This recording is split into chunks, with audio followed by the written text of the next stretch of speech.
Oppenheimer may have won Christopher Nolan the Oscars for the Best Picture and Director, and he may have made legendary movies like The Dark Knight and Prestige, but by all accounts, Odyssey is going to be his magnum opus, his brilliant creation, a movie that would go down in history like its subject matter. So his upcoming July release is based on Homer's epic poem Odyssey, which is about the long and arduous journey of King Odysseus back to his home to reunite with his wife. But along the way, he and his crew earn the ire of Greek gods like Poseidon and Helios. They encounter several mythical figures and monsters like the Scylla and the Sirens.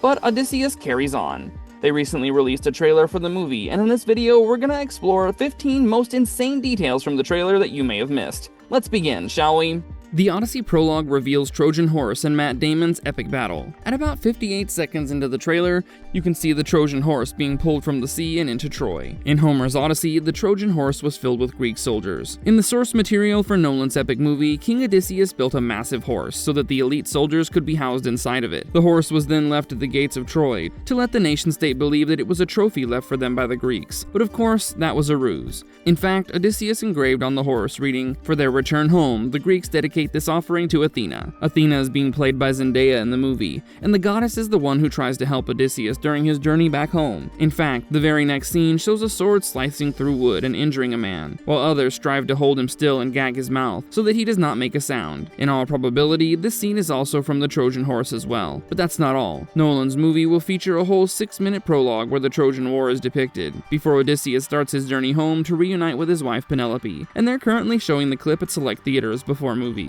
The prologue takes us to the Trojan horse episode, and is framed as a conversation between Menelaus, the Spartan king, played by John Bernthal, and Telemachus, the son of Odysseus, played by Tom Holland. Menelaus asks whether Telemachus has heard the story from someone who actually lived it. That someone, of course, is Odysseus, played by Matt Damon. And from there, the film wastes no time showing why his name still echoes through myth. We see the Greeks inside the horse, tightly packed, silent, and listening to celebrations outside, as Troy drags the structure through its gates. The tension does not rely on speeches. Then come the swords from the wood, stabbing men inside. And yet Odysseus and his men wait, still, patient, and confident that the plan will hold. At nightfall, everything falls into place, and Troy begins to burn from the inside out. The elite soldiers from the Trojan horse open the gates of Troy for a larger Greek army to flood the city.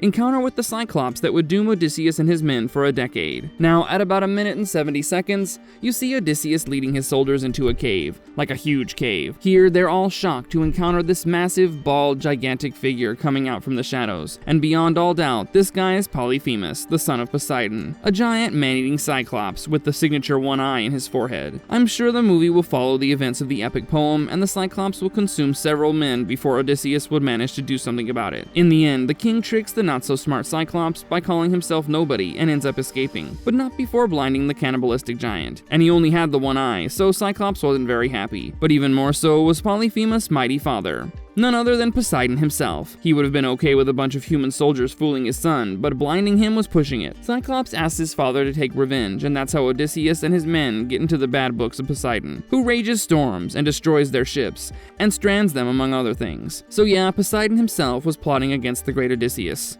The journey for insight to the underworld. At about 1 minute and 15 seconds, we see Odysseus and a few of his men in a land where the air is filled with mist. It's a barren patch with no life apart from the Greeks. But something happens here. The dead rise from the ground below as Odysseus looks in shock and horror. Now, this is basically the journey that the king makes on the advice of Circe, the goddess and witch, played by Charlize Theron in Nolan's movie. The intent of his journey to the underworld was to seek help from the prophet named Tiresias, and learn about how to reach Ithaca. But this further enrages Poseidon, who was already pretty mad after his son's blinding. Furthermore, the sun god Helios, Cattle, gets so angry about this journey. But Odysseus' trip to the underworld was partly successful because he does learn that he would return home someday, although he might have to take on another journey. Apart from Tiresias, he also meets the other dead people like his mother and heroes like Achilles. One historical inaccuracy in Nolan's trailer. Now, in the beginning itself, we see Odysseus kneeling before Agamemnon, who was supposed to be his commander. So why would a king kneel before a commander of his army? In fact, in Homer's epic poem, Agamemnon dies before the real story starts, as informed by Athena to Telemachus. You see, Agamemnon's wife was the culprit here. But we also see someone who looks like Benny Safdie's Agamemnon in the underworld scene. So it could be possible that Odysseus is simply paying his respects to his dead commander. Because let's face it, Odysseus kneels only twice in the the epic poem as far as I remember. First time before Queen Arid of the Phaeacians for assistance after he arrives in Scheria naked and shipwrecked. The second instance was with the earth and river god. You see, after 9 days at sea without help, he washes up on the shore and kneels, and this is what the poem says about it, where the poem says, and I quote, "Kissed the earth for very gladness and thankfulness of heart, for he was grateful for reaching dry land." Oh, and in one instance, Circe kneels before him when he threatens her with his sword. Now, the thing is, kneeling to show submission, as Odyssey might be portraying, was not really a practice in ancient Greece. I believe Nolan will make a note of that and do justice to history in the original text.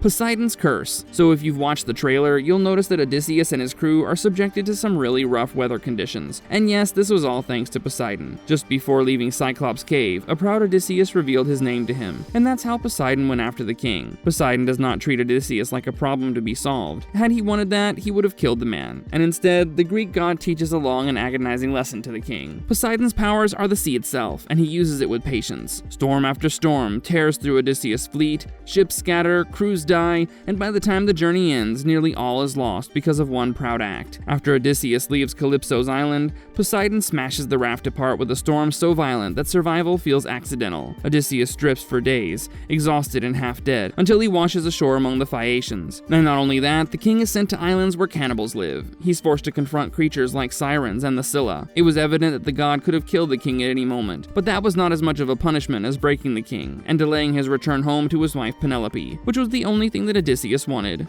Nolan interprets the fantastical as something inherently terrifying. Christopher Nolan's take on the Odyssey looks less like a fantastic epic and more like a controlled descent into fear, and honestly, that tracks. People wondered how he would handle Cyclopses, Sirens, gods, the whole mythic toolkit. The answer is simply that he treats them as horror, not spectacle. Instead of romantic wonder, Nolan leans into dread. Polyphemus is not a clever puzzle or a quirky monster. He's huge, oppressive, and filmed like something you run from, not outsmart. Even the brief glimpses sell his scale and menace, especially that single eye, which feels less mythical and more predatory. The same approach extends across the journey. The dead rising to attack Odysseus and his crew are framed to unsettle, not amaze. Poseidon's storm seems suffocating, like men trapped in an ocean that wants them erased, and not at all poetic as Homer intended the storms to be. This is the sea as an executioner, not a backdrop. What Nolan seems to do here is turn the heroic journey on its head. Odysseus is not collecting lessons or trophies, but is trying to survive a nightmare long enough to get home.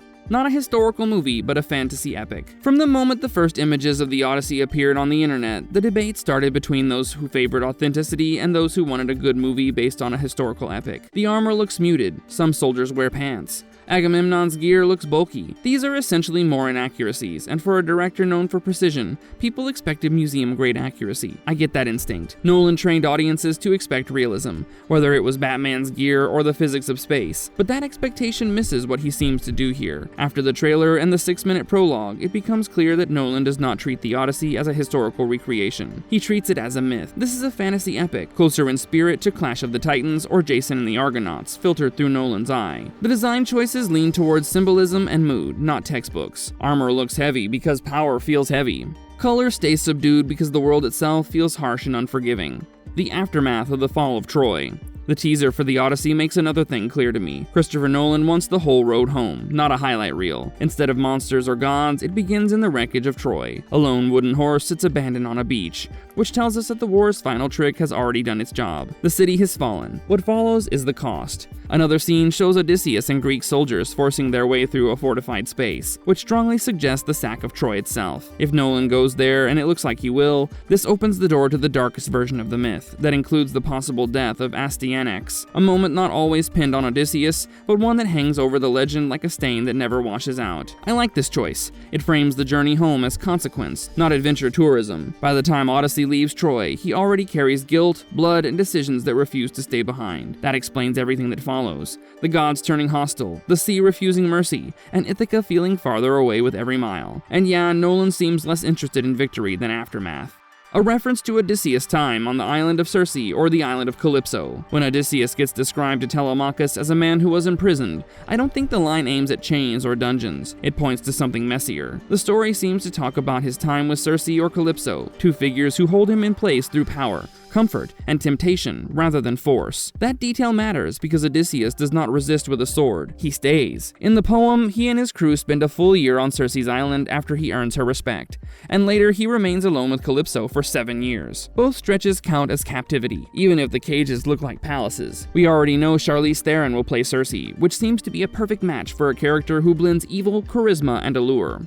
Hints at Odysseus being the last survivor of his adventure. The final image in the teaser feels deliberately kept dark and bleak. We see Odysseus alone, battered, clinging to the remains of a ship, while the sea closes around him. I read that shot as a quiet confirmation of where this journey ends, not in triumph, but in survival by inches. It likely follows the stop at Thyranacea, the moment when everything finally collapses. By the time Odysseus reaches this point, he's already lost 20 years of his life. 10 vanish in the Trojan War, and 10 more slip away at sea after Poseidon turns his return into punishment. The teaser does not rush through that weight, and simply lets the loneliness sit on his face. In the original story, this outcome comes from defiance and exhaustion, not ignorance. Circe warns him, and Odysseus gives clear orders. Still, his remaining men slaughter the sacred cattle of Helios. In response, Helios demands justice, and Zeus answers with a storm that destroys the ship and kills every last sailor. Odysseus alone escapes. When he finally returns to Ithaca, he does not arrive as a victorious commander. He arrives as the sole survivor of a choice that cost everyone else their lives. That final shot doesn't promise relief, it promises consequence. 91 days on real oceans with 2 million feet of film. When Christopher Nolan talks about scale, he never does it halfway. For the Odyssey, Nolan revealed that he shot over 2 million feet of film across a 91-day shoot. That number sounds abstract until you do the math. At roughly $1.50 per foot of stock, the production burned through close to $3 million worth of raw film alone. This project follows Oppenheimer, the movie that finally handed Nolan his Oscar for Best Picture and Director. Instead of easing off after that win, he doubled down. For him, the appeal of adapting Homer came from a very specific gap. He grew up on mythological cinema, the Ray Harryhausen era specifically, but he never saw those stories treated with the full weight of modern top-tier filmmaking. No restraint, no apology for scale. Nolan's most expensive production. If the numbers floating around hold up, the Odyssey may end up as the most expensive project Christopher Nolan has ever made. Reports place the budget over nearly $250 million, which puts it in the same financial bracket as The Dark Knight Rises. On paper, an epic Greek poem does not scream modern blockbuster. Audiences usually chase sequels, spandex, or both, but Nolan already proved that subject matter alone does not dictate the box office fate. Oppenheimer dealt with the atomic bomb and still pulled in $1 billion worldwide. That film, though, came together for around $100 million, which makes the leap here impossible to ignore. The reason seems obvious. A massive cast, global locations, and large-scale effects push this closer to a summer superhero event than a restrained historical drama. Universal's official pitch keeps things vague, calling it a mythic action epic shot around the world with new IMAX tech, bringing the Odyssey to IMAX screens for the first time. World's largest modern Viking ship as a warship appears. One of the wildest physical pieces in the Odyssey is not a visual effect or a soundstage build, but a real ship. Christopher Nolan, fresh off films like Oppenheimer, has brought in the Draken Harald Fairhair, the largest modern Viking sailing ship ever constructed, and reports say it will serve as a warship in the film. The Draken was in a Greek port alongside other vessels set for production, and local media had already shared images of the ship in place. Emmanuel Persson, the ship's CEO, called the moment a natural extension of its long journey. The Draken has crossed the Atlantic, led expeditions, and stood as a symbol of experimental archaeology. The ship itself comes from years of historical research, traditional craft, and hands-on testing. For me, this feels perfect for Nolan. Real wood, real wind, real weight, just the way our guy likes it. First feature film to be completely shot on IMAX 70mm film cameras. One of the most quietly insane facts about the Odyssey is that it's the first feature film ever shot entirely on IMAX 70mm film cameras. Principal photography ran for 91 days, from February 25 to August 8, 2025, and stretched across Morocco, Greece, Italy, Iceland, and Scotland. That global spread matters because Nolan didn't fake scale here. He went where the terrain already looked ancient, hostile, and myth-sized. Hoyt van Hoytema returned as a director of photography, continuing a partnership that has defined Nolan's visual language since Interstellar. Together, they relied on newly developed IMAX cameras that were lighter and quieter than previous models, paired with existing IMAX tech. And lastly, Nolan wanted to collaborate once again with a legendary actor he worked with. So yeah, RDJ was supposed to star as Poseidon. Robert Downey Jr. was Sir Christopher Nolan's choice to play the Greek ocean god Poseidon, but Downey turned it down due to scheduling conflicts with Avengers Doomsday.